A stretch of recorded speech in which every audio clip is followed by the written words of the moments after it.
آج کا lecture remand سے ریلیٹڈ ہے اور تفتیشی کے پاور سے ریلیٹڈ ہے کہ ایک انویسٹیگیشن آفیسر کو کیا پاورز ہوتے ہیں اور ایک انویسٹیگیشن آفیسر جب کوئی رپورٹ میجسٹریٹ کے سامنے پیش کرتا ہے تو پھر میجسٹریٹ کے پاس کیا اختیارات ہوتے ہیں. آیا میجسٹریٹ اس تفتیشی کی اس رپورٹ سے ڈس ایگری کر سکتا ہے، اور کر سکتا ہے تو کہاں تک کر سکتا ہے، اور اس کو ڈائریکشن اگر دے سکتا ہے تو کہاں تک دے سکتا ہے، اور کس جگہ پہ آ کے میجسٹریٹ کو پابند کیا جاتا ہے لاء میں کہ وہ زیادہ ڈائریکشنز آئیو کو نہیں دے سکتا. کیونکہ سپریم کورٹ کی بے شمار ایسی ججمنٹس ہیں کہ even chief justice of Pakistan can not interfere into the investigation of investigation officer. اچھا، اس میں آپ کو میں ایسی ججمنٹ دوں گا کہ جس میں جیسے آج کل شہباز گل کے ریمانڈ کا ایک مسئلہ چل رہا ہے کہ 2 دن کا ریمانڈ دیا جائے نہ دیا جائے، تو اس پہ کس قسم کے لاء جو ہے وہ اپلائی ہوتا ہے اور لاء کیا کہتا ہے کہ ان کیسز میں ریمانڈ دینا چاہیے یا نہیں دینا چاہیے. My name is Ghulam Sajjad Gopang. I am MBA Finance first position holder from IBA University of Sindh Jamshoro. I am LLB first position holder from Quaid-e-Azam Law College Nawab Shah Sindh.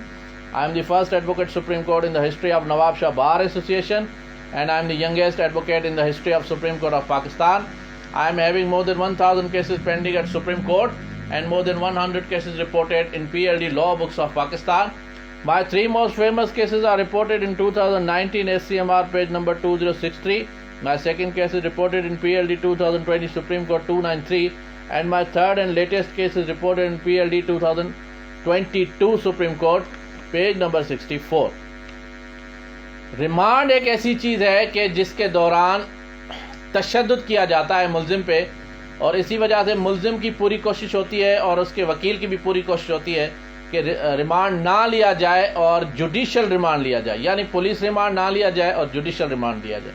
یاد رہے کہ جب FIR درج ہوتی ہے تو within 24 hours investigation officer and SHO concerned are duty bound to produce the accused before the concerned relevant magistrate, and if further investigation is required or interrogation is required, then the investigation officer is bound to obtain and request and obtain a remand from the concerned magistrate to interrogate the accused. سوال یہ پیدا ہوتا ہے کہ کیا جب remand لیا جاتا ہے تو اس میں میجسٹریٹ پابند ریمانڈ دینے کا یا نہیں. یاد رہے، مثال کے طور پر ایک 489F کا کیس ہے یا کوئی ایسا کیس جس میں فردر ریکوری نہیں ہونی. اگر ریکوری نہیں ہونی تو پھر یعنی ریکوری ہونے کے چانسز نہیں ہے تو پھر magistrate has right to refuse police remand and directly send the accused to judicial remand, یعنی کہ جیل کا ریمانڈ اسے دے کے اسے جیل بھیجا جائے. اس میں 2021 Pakistan criminal general page number 1393 Lahore high court کی ایک لینڈ مارک ججمنٹ ہے. لاہور ہائی کورٹ کے ایک شورا آفاق اور بہت ہی مایہ ناز قابل ایماندار جسٹس ہیں، جسٹس طارق سلیم شیخ صاحب. انہوں نے یہ ججمنٹ آتھر کی ہے، اور آپ نے جو بھی اسٹوڈنٹ آف لاء ہیں، جو بھی جونیئر لائرس ہیں اور جو بھی لٹیگینٹس ہیں جو پولیس کے ان کرمنل کیسز سے ریلیٹ کرتے ہیں یا کوئی ان کا کیس ہے، اس کو ان لوگوں کو یہ 2021 Pakistan criminal general page number 1393 Lahore high court کی ججمنٹ لازمی پڑھنی چاہیے. اس میں جسٹس طارق سلیم شیخ صاحب نے اتنا بہترین ایلیبوریٹ کیا ہے پورا کرمنل لاء کہ آپ پڑھیں گے تو آپ کا دل چاہے گا کہ بار بار اس ججمنٹ کو پڑھیں. 167 میں ریمانڈ کیسے لیا جاتا ہے، کن صورتوں میں ریمانڈ دینا چاہیے، یہ اس میں بیان کیا گیا ہے.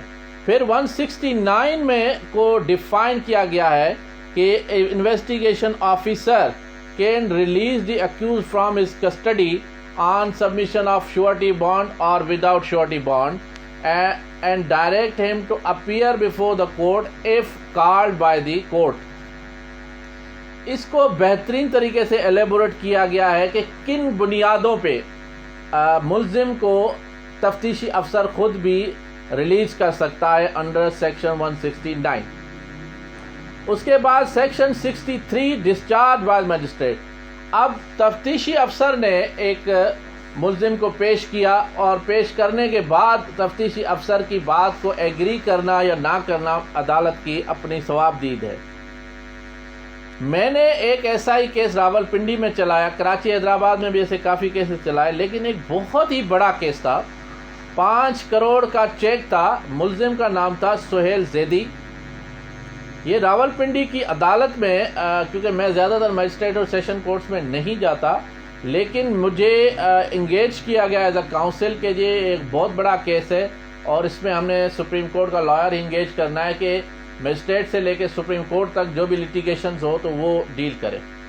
تو میں وکیل بنا، میں نے وکالت نامہ دیا اور میں پرسنلی خود گیا آرگیومنٹس کرنے کے لیے. دلچسپ بات اس کیس میں یہ تھی، میں سلام پیش کرنا چاہوں گا اس مجسٹریٹ صاحب کو اور ان کی بڑی مہربانی کہ انہوں نے رول آف لا کو ثابت کیا، انڈورس کیا. انہوں نے نہ مجھے کوئی ریلیف دیا، نہ کمپلیننٹ کو کوئی نقصان دیا، لیکن انہوں نے ایک ایسا آرڈر کیا کہ جس میں مجھے ریلیف ملا قدرتی بائی چانس، اور میرے آرگیومنٹس جو تھے ان سے وہ سیٹسفائی ہوئے. 5 کروڑ کا چیک تھا، 489F کا مقدمہ تھا. اس میں جو ملزم تھا اس کے اوپر 420 کا دفعہ تھا جو میرا ملزم تھا، اور جو دوسرا ملزم تھا اس پہ عمران زیدی اس کا نام تھا، اس کا چیک تھا، اکاؤنٹ بھی اسی کا تھا اور سگنیچر بھی اس کے تھے اور جو ٹرانزیکشنز تھی وہ بھی اسی کی تھی. جو ملزم میرا تھا سہیل زیدی، اسے صرف ایز اے وٹنس وہاں شامل کیا گیا تھا. جب میں نے آرگیومنٹس کیے تو جج صاحب نے میرے آرگیومنٹ سننے کے بعد کہا کہ آپ کے ملزم کے خلاف 420 کا مقدمہ ہے. میں نے کہا سر گزارش یہ ہے کہ کیونکہ یہ مین جو کیس ہے 499F کا ہے، تو اس میں صرف اور صرف میرے ملزم کو روب کرنے کے لیے، ڈریگ کرنے کے لیے اس کیس میں پھنسایا گیا ہے. ادروائز کوئی ٹرانزیکشن میرے ساتھ اس کی نہیں ہے، میرے ساتھ کوئی اس کا لین دین نہیں ہے میرے ملزم کے ساتھ، اور چیک کے ساتھ جو اکاؤنٹ ہے وہ بھی اس کا نہیں. اور دوسری بات یہ کہ جو مین ملزم تھا وہ یہ تھا کہ وہ عمران زیدی تھا، یہ سہیل زیدی تھا. زیدی ہونے کی وجہ سے اس سے پھنسایا گیا، ورنہ اس کا کوئی خاص اس کے ساتھ ریلیشن بھی نہیں تھا، کوئی رشتہ دار، باپ بیٹا چاچا ماما بھی نہیں تھا.